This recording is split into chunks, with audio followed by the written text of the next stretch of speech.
बच्चों पर अच्छे संस्कार डालने के लिए विनोबा भावे जी ने एक बार कहा था, माता को भक्त, पिता को योगी और आचार्य को ज्ञानी होना चाहिए। अर्थात यदि माता भक्त है तो उसकी भक्ति का संस्कार बच्चों को सहज रूप से मिलता है। भक्ति के अलावा दूसरी किसी भी चीज में इतनी शक्ति नहीं है। बच्चों पर संस्कार डालने के लिए भक्ति ही सर्वश्रेष्ठ है। पिता समत्व युक्त चित्त से संसार कार्य करे, यह पिता का कर्तव्य है। और गुरु को मैं ज्ञानी कहता हूँ, यानी उसमें माता की भक्ति और पिता के योग के अतिरिक्त ज्ञान होता है।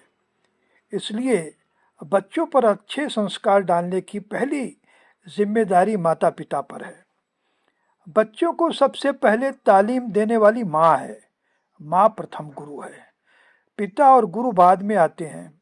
बच्चों को बचपन से माँ के जरिए प्रेम की तालीम दी जाती है। बच्चों को मातृभाषा सिखाने के लिए संस्कार करोड़ों रुपए खर्च करती है, लेकिन माँ तो दूध पिलाते पिलाते बच्चे को मातृभाषा सिखाती है। दुनिया भर के बच्चे भाषा माँ से सीखते हैं।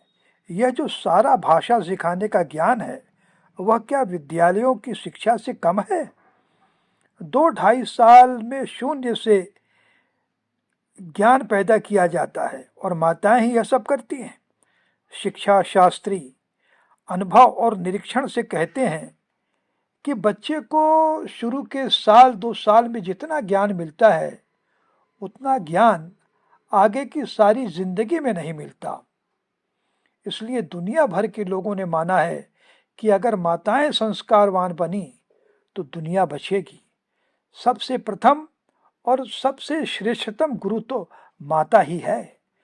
मेरा जीवन बनाने में अनेकों के साथ साथ माँ के भी अनंत उपकार हैं।